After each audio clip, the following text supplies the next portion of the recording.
Olá, você que me segue no Rodrigo Silva Arqueologia, que bom estar de volta com você no nosso bate-papo semanal sobre Bíblia, teologia, a religião, a arqueologia. Só que hoje eu vou quebrar o protocolo para tocar num assunto que eu acho muito importante devido às eleições que estão chegando domingo próximo agora. Em quem eu devo votar? Eu vou falar desse assunto aqui, ou pelo menos eu vou dar para vocês o meu parecer, quais são os elementos, os princípios que estarão norteando a minha decisão no próximo domingo. Com base em que eu vou apertar as teclas ali para escolher o presidente, o deputado da minha escolha, o governador do estado onde eu moro, esse tipo de coisa assim, tá bem? Vai ser esse o assunto que eu vou tratar com vocês hoje. Então fique ligadinho aí. Eu não sei se você vai concordar com tudo que eu vou dizer, mas o tema é esse: em quem eu devo votar nas próximas eleições. Antes de eu entrar no assunto, eu quero apenas fazer duas advertências para vocês. A primeira delas é que eu tive febre nas 2 noites anteriores. Eu estava numa rotina de palestras e à noite eu tive muita febre, entra em avião e sai de avião. E eu ainda estou um pouco assim, sôfrego. Pode ser que eu vá acabar tossindo aqui durante o vídeo. Eu espero que vocês perdoem isso e assistam a despeito disso pelo conteúdo, tá bem? E pelo fato de eu também estar em viagem, eu não estou aqui com o microfone, eu não estou com o tripé apropriado, a iluminação não é a melhor, mas esses detalhes técnicos também eu espero que você releve em função da importância do que eu vou dizer aqui. É claro, eu não sou especialista em ciências políticas, mas, como eu falei, a gente que está na internet não pode se eximir de expressar a sua opinião sobre algumas coisas importantes. Não significa que você vai ser um palpiteiro, vai falar de tudo.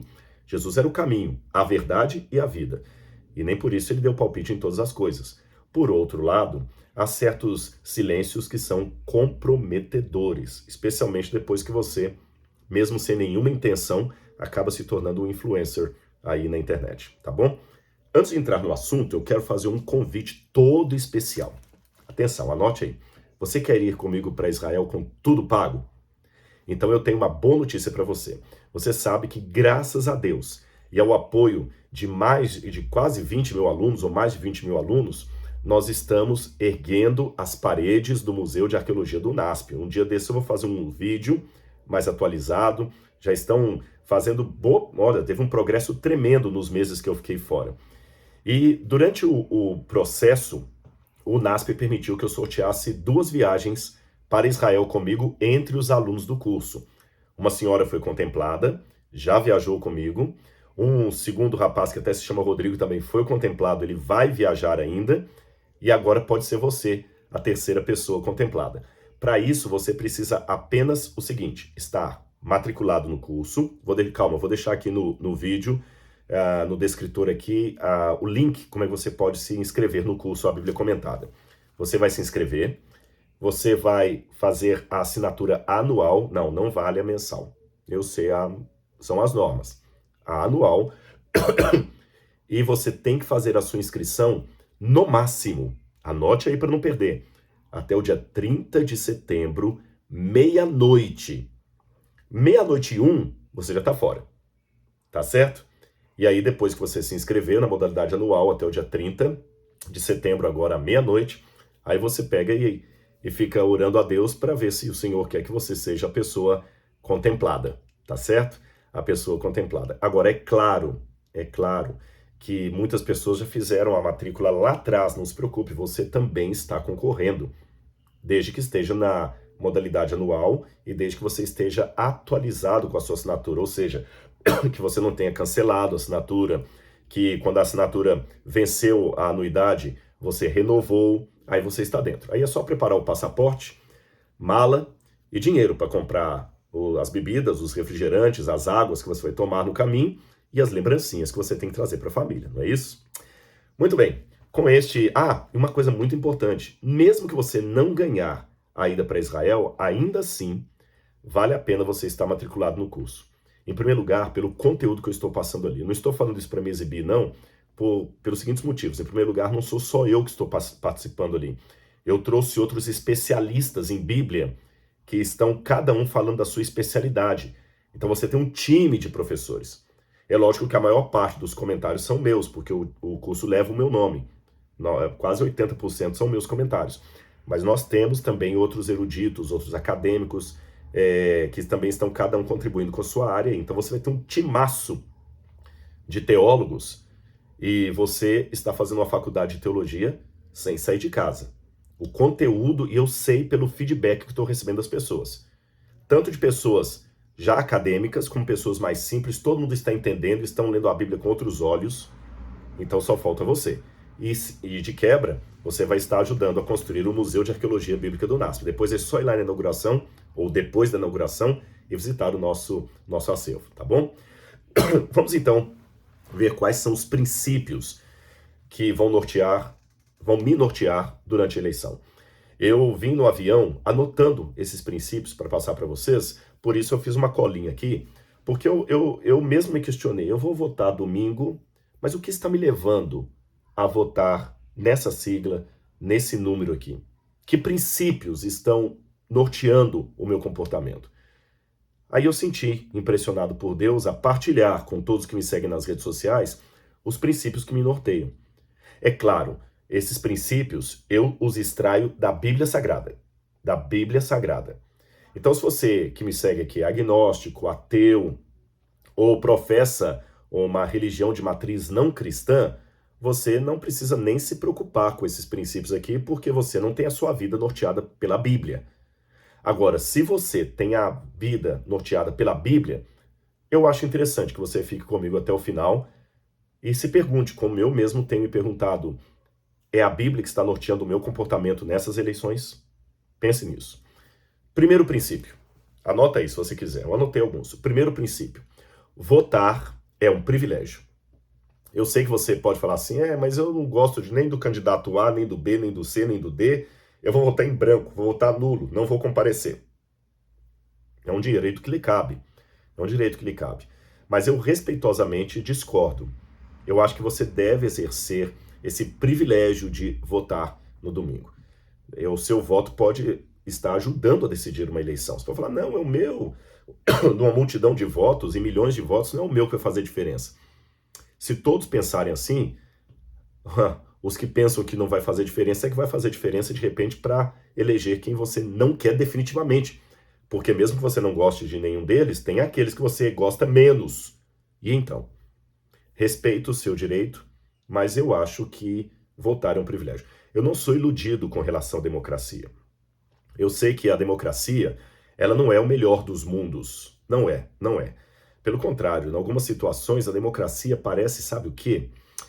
Imagina uma escola de ensino médio com 1000 alunos tomando, através do voto público, a decisão sobre a escola. Vamos supor que todos os que labutam ali na escola, todos os que vivem ali na escola, sejam alunos, professores, a cantineira, a senhora da secretaria, a diretora, a coordenadora pedagógica, os professores, as professoras, a dona da faxina, todo mundo agora deva votar na escola para decidir o currículo da escola e como ele será aplicado. Eu tenho certeza que numa eleição nessa escola, decidida pela maioria dos votos, sendo que você deve ter ali uns 100 a 200 funcionários para 1000 alunos, uns 100 funcionários para 1000 alunos, sendo que esses 1000 alunos são adolescentes, é claro, lógico e evidente que o desejo daquele professor de física de reforçar as provas, dando 4 provas de física todo bimestre para que eles estejam preparados para o vestibular, não vai vingar. Eu tenho certeza que na decisão final é provável que, pela decisão da maioria, voto a voto, o recreio vai passar de 15 minutos para 2 horas de intervalo. E educação física vai ter todos os dias ocupando 3 horas na parte da manhã. Também tenho certeza que o horário em sala de aula vai ser reduzido de uma manhã inteira para quem sabe dia sim, dia não. Ou quem sabe apenas só vão lá para educação física e voltam para casa. É perigoso quando uma maioria decide sobre coisas importantes das quais essa maioria não sabe nem para onde que o tiro está dando. E isso é um preço caro da democracia. Sabe, quando eu fiz filosofia, eu estudei a matéria de filosofia política com o Dr. Porfírio. E ali eu vi como eu sou ignorante ainda com relação à filosofia. Quanta coisa eu preciso amadurecer, ler. E olha que eu já li muita coisa, muitos tratados filosóficos, a história da filosofia, já li muita coisa e quanta coisa eu ainda não entendo. Aí eu fico pensando, quando às vezes vai um candidato, uma vez, num determinado lugar, que eu não vou falar qual, eu fui convidado para dar uma palestra para vereadores e deputados estaduais. E qual foi a minha decepção depois da palestra, quando vários daqueles parlamentares pediram para mim o PowerPoint se eu podia dar um curso sobre filosofia, porque muitos daqueles disseram, eles confessaram que não sabiam a metade do que eu estava falando lá. Percebeu? Eu que me sinto ignorante no assunto, acabei dando uma aula para parlamentares que estão decidindo por mim sobre coisas que têm a ver com minha vida. Até o Winston Churchill chegava a dizer que a democracia, nesse sentido, não é a melhor forma de governo. O Winston Churchill dizia que é a pior forma de governo. Mas o Churchill, com todo aquele jeito clássico dele de expor o seu pensamento, o Churchill falava assim, de fato, a democracia é o pior tipo de governo, exceto se comparada a outras formas de governo já experimentadas ao longo da história. É verdade, é verdade. Então, eu não vou dizer que a democracia é o paraíso idílico da governança, mas comparada às ditaduras, às linhas ditatoriais que houve durante a história, desde os primórdios, desde a criação da política até hoje, a democracia pode não ser o ideal, pode não ser o melhor, mas pelo menos é o menos ruim. Se ela é a forma menos ruim de governo, então eu vou me adequar a ela e vou exercer o meu papel de voto. Lembrando, é claro, como dizia alguém, que políticos e fraudas têm uma semelhança. Eles sempre precisam ser trocados, e geralmente pelo mesmo motivo. Eu sei que a frase parece um pouco desrespeitosa, mas até aqueles políticos que são honestos, que procuram com seriedade levar a cabo o seu mandato, eles mesmos admitem que, na prática, a política está muito desgastada na opinião popular e que a população tem suas razões para desconfiar dos políticos. Os próprios políticos já nem se ofendem mais, porque eles sabem que realmente há tanta coisa errada, mas vamos exercer o nosso direito. Meu primeiro princípio é esse, entender que o voto é um privilégio, uma responsabilidade, e vou procurar exercê-lo com responsabilidade. Me abster dele é complicado. Segundo princípio que eu estabeleço, orar pelo governo, independente de quem seja o governo. O que eu tenho visto nas redes sociais aí é muito crente brigando pelo candidato dele. Ele não briga, engraçado, isso é uma coisa que, e de todos os lados, tá? Não tô jogando indireta pra ninguém não, de todos os lados, Eu vejo muitos crentes indo à internet brigando uns com os outros, e eu não vejo eles com a mesma garra brigando por Jesus diante de um ateísmo, por exemplo. Até fico feliz, porque se alguns que gostam do governo A ou do governo B brigam por Jesus com a mesma força e do mesmo modo que eles brigam por esse governo, eu ia ficar até com vergonha de me dizer cristão. Mas o que eu quero dizer, assim, mesmo que eu não concorde com o método, eu quero falar da ênfase. Ele defende, ele sabe tudo, ele tem contra-argumentos, mas aquela mesma pessoa que defende demais o candidato A ou B e fica nervoso se o outro contraria, dá até ruptura de família. Quando você joga um argumento ateu para ele defender dentro da Bíblia por que ele acredita na Bíblia, ele não sabe defender a Bíblia com a mesma energia e com os mesmos argumentos que ele usa para defender o candidato que ele acha que é o melhor. Isso é muito triste. E o que a Bíblia fala é que, acima de tudo, eu tenho que orar pelo governo. Mesmo que quem esteja no poder ou quem entre no poder não seja aquele que o Rodrigo vai declarar ali no domingo, eu devo orar por ele. Como eu falei no início do vídeo, se você não acredita na Bíblia, você está livre, leve e solto para desconsiderar tudo que eu vou falar aqui, porque eu estou confessionalmente dizendo que eu estou partindo da Bíblia, tá certo? Mesmo que, um parênteses, eu seja partidário, já falei isso em vários podcasts, eu sou partidário da separação entre igreja e Estado. Todas as vezes que religião e Estado misturaram, não deu coisa boa. Eu sou partidário disso, mas a separação entre igreja e Estado não significa, a meu ver e pela ótica bíblica, uma alienação igreja-estado. Separação igreja-estado não é alienação igreja-estado. Por exemplo, alguém falou dessa vez assim, sabe por que eu não quero cristãos lá no comando? É porque os cristãos ficam tomando decisão que vai favorecer os cristãos. Mas é lógico, meu amigo, se os cristãos são a maioria aqui, é a maioria que prevalece. Então mude para um país de ateus. Porque esse é um dos problemas ou dos preços da democracia. A maioria decide. E como eu falei, a democracia pode não ser a melhor tipo de governo, mas é o menos ruim. O dia que apresentarem um governo melhor do que a democracia, eu vou adotá-lo. A teocracia só funcionou nos tempos da Bíblia. Hoje nenhum país do mundo mais tem uma teocracia, ou seja, Deus no comando. Então, já que não tem uma teocracia, o melhor é a democracia. Se eu estiver num país de maioria muçulmana, como eu vim agora lá no Líbano, ou mesmo na Arábia Saudita ou no Irã, eu não posso reclamar porque o governo considera sexta-feira um dia sagrado e não considera o dia 25 de dezembro um feriado nacional.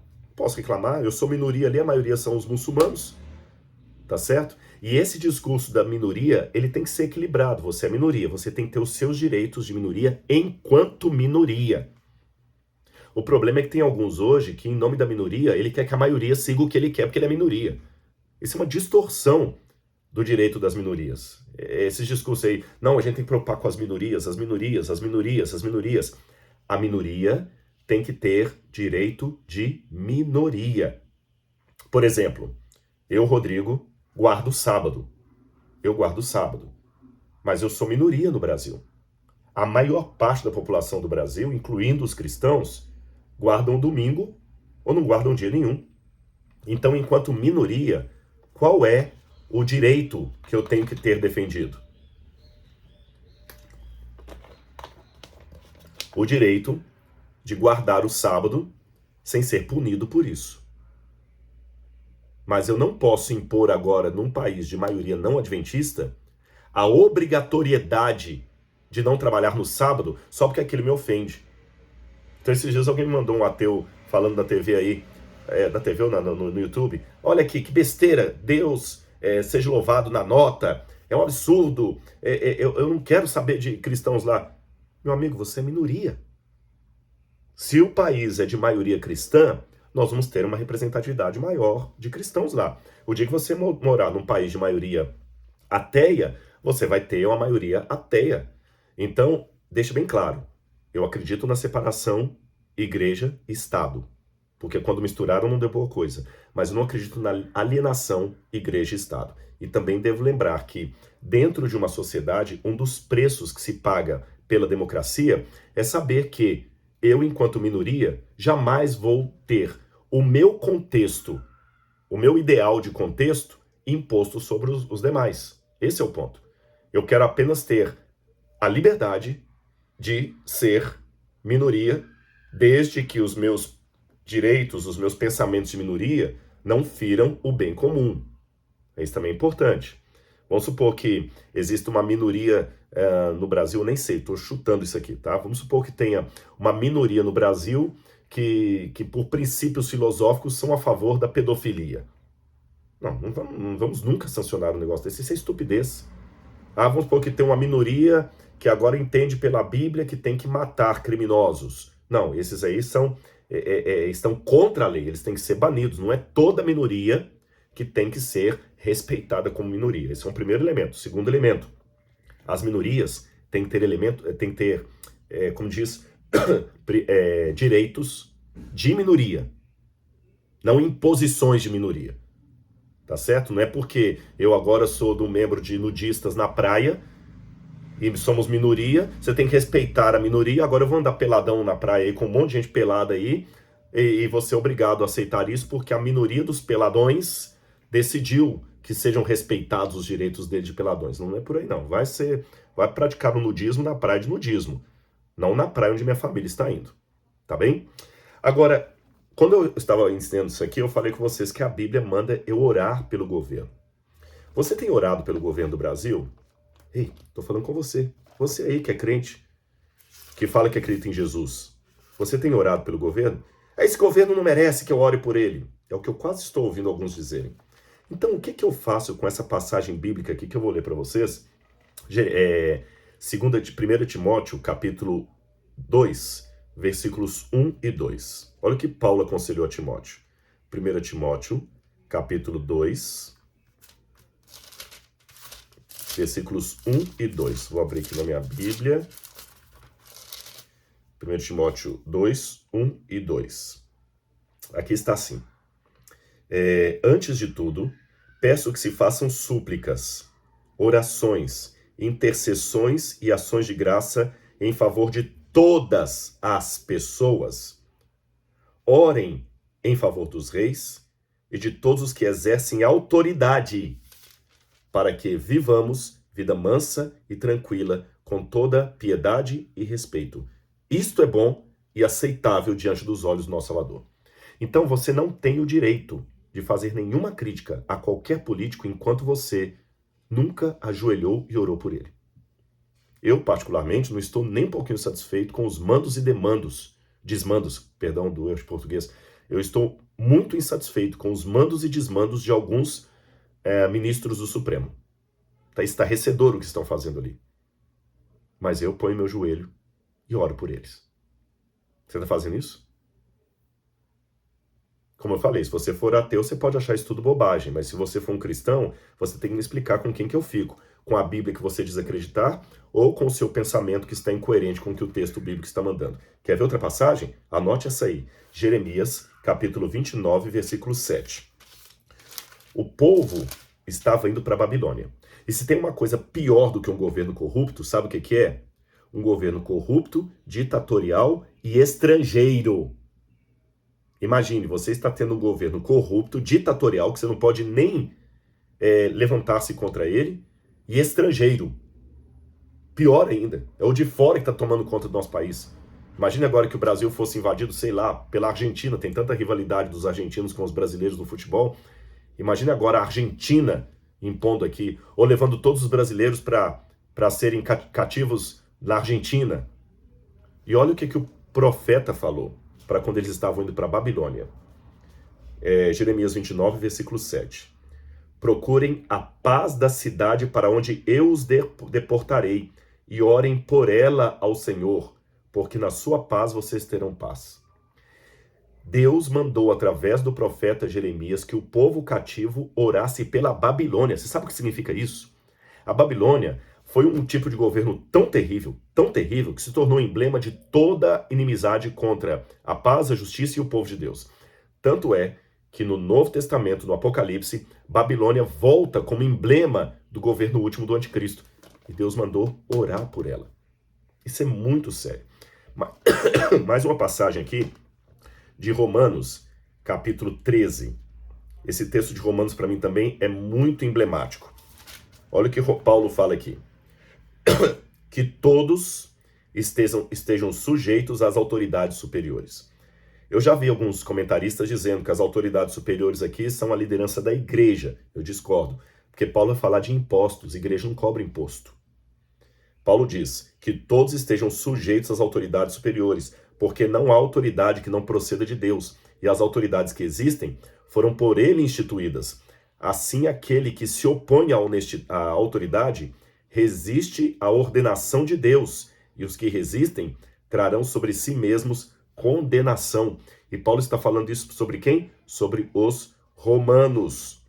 E ele fala no verso 6, é por isso também que vocês devem pagar impostos, porque as autoridades são ministros de Deus, atendendo constantemente a esse serviço.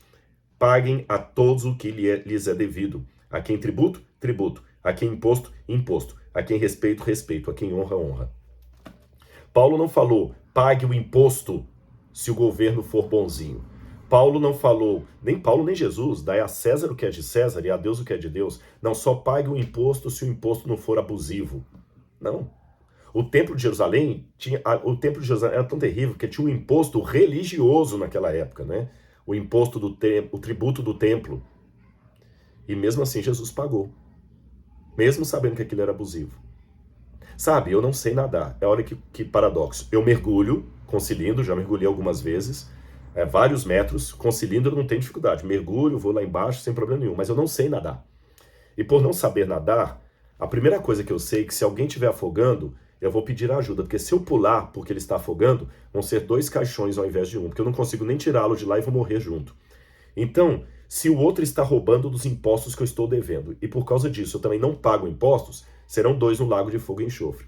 O que usou mal os recursos públicos e eu que neguei algo que Deus mandou fazer. A mesma coisa vale para o dízimo. A mesma coisa vale para o dízimo. É claro, isso aqui não significa ter sangue de barata. Eu fui até um juiz, levei uma demanda, percebi que o juiz foi comprado, qualquer coisa assim. A lei me dá o direito de recorrer para a segunda instância. Se a lei permitir isso, eu vou usar o direito legal que eu tenho, eu vou recorrer. Eu não sei até quantas instâncias eu posso recorrer, mas vamos supor que sejam até 3 instâncias. Se na terceira eu perder, mesmo que eu saia convicto de que aquela situação de perda foi injusta, ainda assim eu devo acatar a decisão. O sujeito estava embriagado e atropelou minha filhinha e matou. A minha ira de pai é matar esse sujeito ou que ele apodreça na cadeia, mas por alguma razão o juiz só deu para ele 4 anos de sentença. Eu não tenho o direito de ir lá agora e matá-lo, porque eu achei injusto que ele só ficasse 4 anos. Não. Pertence ao governo fazer isso. Eu não posso fazer justiça com as próprias mãos. Você pode não gostar, não é fácil, mas está na Bíblia, não é isso? Que é um outro texto aqui muito sério. Para ler esse texto, eu até vou fazer uma pergunta. Será que é verdade que o povo às vezes tem o rei, o governo que eles merecem? Olha o que diz aqui o livro de Oséias. Só um minutinho aqui. Oséias está aqui. Oséias, vamos ter aqui capítulo 8, versículo 4. Olha o que Deus falou. Eles estabeleceram reis, mas não da minha parte. Constituíram príncipes, mas eu não soube. Com a sua prata e com o seu ouro fizeram ídolos para si, para sua própria destruição. Isso aqui é um aparente paradoxo da Bíblia, porque a Bíblia fala que Deus estabelece reis e remove reis. Então, na verdade, todos os governantes estão aí porque Deus permitiu. Mas a Bíblia fala também que o povo estabeleceu reis, não da parte de Deus. Aqui esse texto de Oséias está fazendo referência a quando Deus instituiu os juízes de Israel, como Samuel, por exemplo, e os outros juízes ali, e o povo ficou insistindo que queria um rei. Então Deus falou, vocês querem um rei? Tá bom, vamos poder ter um rei. E Deus fez com que subisse Saul ao trono. Não era uma eleição direta. As comparações têm que ser bem colocadas para não criar um anacronismo bíblico. Eles não votaram para Saul, mas eles queriam um rei. E Deus deu um rei segundo o que eles estavam pedindo. Então, muitas vezes hoje, Deus vai permitir um rei como o povo está pedindo. Então, você, cristão, cuidado. Porque, de repente, você vai votar em alguém e amanhã vai chorar amargamente porque você não pensou bem antes de fazer a sua escolha. Tá certo? E se o governo, repito, não for aquele que eu escolhi, vamos orar a Deus e vamos ser submissos. Eu só tenho um direito bíblico de desobedecer o governo, quando ele instituir uma lei que seja contrária a um princípio da Bíblia.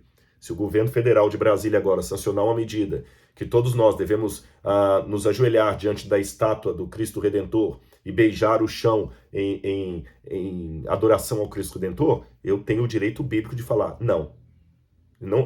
Esse é o único tipo de rebeldia bíblica que eu posso ter. É a de Daniel, dos companheiros de Daniel, não de Daniel, dos companheiros de Daniel, que ficaram em pé e não se prostraram diante do decreto de Nabucodonosor. Fora isso, devo respeitar o governo, mesmo que ele seja Nero, que era o governo de Roma, quando Paulo falou para respeitarmos as autoridades constituídas. Outro princípio que eu estou colocando aqui para vocês também. Número 3. Conheça bem o seu candidato. E eu até preparei aqui uma enquete de perguntas que você pode fazer sobre o candidato. E quando eu falo conheça o candidato, não conheça a propaganda que falam dele, conheçam o candidato.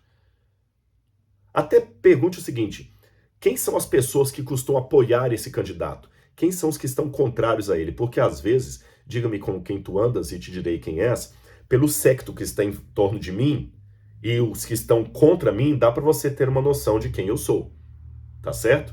Se você tem, supostamente falando, não estou pensando em ninguém aqui, um governo que os traficantes batem palma para ele e pedem na comunidade que o pessoal vote nesse governo, nesse político, por que os traficantes estão tão favoráveis a ele, né? Por quê? É uma coisa para se pensar. E por que ele está tomando tanta pancada, por exemplo, de tal setor? Isso é uma coisa para você poder imaginar. As questões que eu estou fazendo sobre os meus candidatos são as seguintes. Um detalhe, eu não voto por partido, eu voto por candidato, mas daqui a pouco eu vou falar mais sobre isso. Questões sobre liberdade. Lembrando que eu estou num país de maioria cristã, como eu falei, não é isso? E eu, como cristão, vou votar não para endossar meus mimos como minoria, mas para o bem comum de todos. Eu estou num país de maioria cristã. Então a pergunta esse governo facilita que os cristãos possam ter os seus trabalhos e a sua liberdade de expressar a sua religião sem serem cerceados por causa disso? É um governo que vai favorecer um cristão continuar cristão numa universidade pública, mesmo que ali seja um lugar laico? Ou ele vai ser proibido de dizer que é cristão para não ser censurado? É um governo que vai favorecer ou dificultar a caminhada cristã se ele for eleito? Que políticas ele pode implementar que virão facilitar ou dificultar a minha caminhada cristã? Outra pergunta é como esse governo lida com países e governos que estão perseguindo minorias cristãs? Como é que ele lida? Como é que ele tem relações diplomáticas ou ele se apresenta contrário? O que ele faz de maneira geral em países onde os meus irmãos estão sofrendo? Questões sobre família. Questões sobre família. Qual é a ideia de núcleo familiar que esse governo tem? O que ele pensa sobre família? Esse governo é um governo que vai deixar que os pais tenham a liberdade de ensinar aos filhos a moral cristã como eles acreditam? Ou vai ser um governo que vai cada vez mais tirar a autoridade educacional dos pais e transferir para o Estado para que as crianças sejam finalmente educadas pelo Estado e não pelos pais, em termos de valores morais e espirituais? É outra pergunta. Questões sobre família. Questões também sobre a vida. Como esse governo lida com questões do aborto, da eutanásia, dos princípios bíblicos a esse respeito? Tá certo? Só para a gente pensar. Questões sobre o cristianismo, embora, como eu falei, eu sou contra a união entre igreja e Estado, isso não significa alienação entre igreja e Estado. Então, o que esse governo pensa do cristianismo bíblico? Esse governo que você quer votar, esse candidato, candidata, o que ele acha do cristianismo da Bíblia e dos princípios bíblicos do cristianismo? Algo que ainda está válido para os nossos dias ou algo a ser superado? Uma coisa do passado que demanda o esquecimento, o ostracismo. O que ele diz dos valores cristãos? Esse é um outro ponto que você tem que colocar. Quarto princípio para nortear o meu voto. Como o governo lida com verbas públicas? Se ele é um governo que já esteve no poder, como ele lidou com as verbas públicas? Tá certo? Deuteronômio 28, 44 até fala da bênção e da maldição de um país que fica pedindo emprestado ou que empresta para outras pessoas. Depois você pode ler lá. Número 5, perdão. O governo é um governo que promove certas fobias acima do que diz a Bíblia? Ou é um governo que promove os princípios bíblicos acima da fobia? Eu digo isso pelo seguinte, alguém fala, você está se contradizendo, você falou que é separação igreja e Estado. Repito para ficar bem claro, para ninguém mal interpretar as minhas palavras. Eu sou a favor da separação entre igreja e Estado, não da alienação entre igreja e Estado. Na história do Adventismo, quando os Adventistas eram a maioria em Battle Creek, vários líderes da igreja adventista, inclusive Ellen White, conclamou os membros da igreja a que votassem, porque sendo os adventistas a maioria, Eles temiam que o que eles chamavam de partido da intemperança assumisse o poder. Então, os pioneiros da Igreja Adventista, que sempre foram favoráveis à separação entre Igreja e Estado, naquela época de Battle Creek, falaram, os adventistas devem votar. Lembrando que nos Estados Unidos o voto não era obrigatório, por isso que ela insistiu tanto para que os membros da igreja votassem, porque ela temia que houvesse uma não participação dos membros na votação, os membros se abstivessem de votar e isso pudesse favorecer o que eles chamavam de partido da intemperança, que ia trazer regras que podiam prejudicar a comunidade como um todo. Então, por isso que eu volto a essa questão. Será que o governo está promovendo as fobias acima, que é islamofobia, xenofobia, homofobia, tudo é fobia, né? Tudo é fobia. Daqui a pouquinho vai ter também satanofobia. Porque se alguém quiser colocar agora que Satanás é o dono de uma religião e já tem a religião satânica, eu vou ser cerceado de, na minha igreja, falar contra Satanás, falar que Satanás é o diabo, que ele é malévolo, que ele não presta, porque os satanistas vão ficar ofendidos e o governo vai falar assim, não, você não pode falar que o Satanás é ruim, porque os satanistas têm o direito de não serem ofendidos na religião deles. Lembra que eu falei a diferença entre direito de minoria e imposição dos critérios da minoria. A linha é tênue entre as duas coisas. Número 5. Vote estrategicamente. Aqui que eu falei, não vote por partido, vote por candidato. Mas mesmo que eu procure, Rodrigo, não votar por partido, já que o candidato se filiou àquele partido, é bom eu conhecer a cartilha daquele partido. Aquele partido foi fundado com base em quê? Com que valores? Quais eram os teóricos por detrás daquilo ali? E mesmo o candidato, qual é o plano de governo dele? Tá certo? O que ele promove? Como é, tá? Se eu vou comprar uma casa, o sujeito tem que falar, essa casa tem tantos quartos, assim, assim, assim, eu quero saber se ela tem rachadura, se ela não tem rachadura, se ela tem problema hidráulico, se não tem problema hidráulico, se está tudo pago, como é que é a vizinhança. O sujeito é obrigado a me convencer que vale a pena comprar aquela casa. Se eu vou comprar um computador, eu tenho um computador aqui também, eu tenho que primeiro, o vendedor tem que falar, olha, esse computador tem essa capacidade de memória RAM, ele tem essa velocidade, ele vem instalado com isso, com aquilo, isso, tal. Ele é da marca X, aí eu vou pesquisar na internet a marca X, quantas estrelinhas ela tem de índice de satisfação. Ou seja, se para comprar um computador, uma casa ou até mesmo um carro, eu procuro pesquisar o que aquele produto promete entregar, por que eu não faço isso com relação ao governo? Decidir a eleição com base apenas nas propagandas de TV é uma coisa muito perigosa, porque na propaganda tudo fica empatado, que todo mundo é bonzinho, bonitinho. Outro elemento que eu queria chamar a atenção de vocês aqui, e é o último, é com relação ao ideal e o real. É lógico que provavelmente quem vai ganhar as eleições não é um decalque do Rodrigo Silva. E ainda bem que não é, porque se o Rodrigo Silva assumisse, ia ter um monte de gente também que não ia gostar do governo do Rodrigo Silva. Mas como eu faço? Bom, entre o ideal e o real, eu vou buscar aquele que é mais próximo do que eu acredito. Imagine assim, todos os carros estão com defeito e você tem obrigatoriamente que ir num desses carros, ou dirigindo ou de carona. Dirigindo porque você tomou a decisão pelo volante, de carona porque você deixou que outro decidisse por você. E esse é um recadinho para aqueles que não querem votar, tá bom? Você vai escolher em qual carro você vai viajar de Belo Horizonte para o Rio de Janeiro. Aí você olha, todos os carros estão com defeitos e avarias. Só que eu olho das opções que eu tenho, um carro está com problema no ar-condicionado e não está funcionando o ar-condicionado e ele não desenvolve tanto o motor na estrada. Mas o outro carro está com as pastilhas de freio completamente gastas e o pneu completamente careca. E o outro carro está com o motor fervendo e pode ter um superaquecimento a qualquer momento.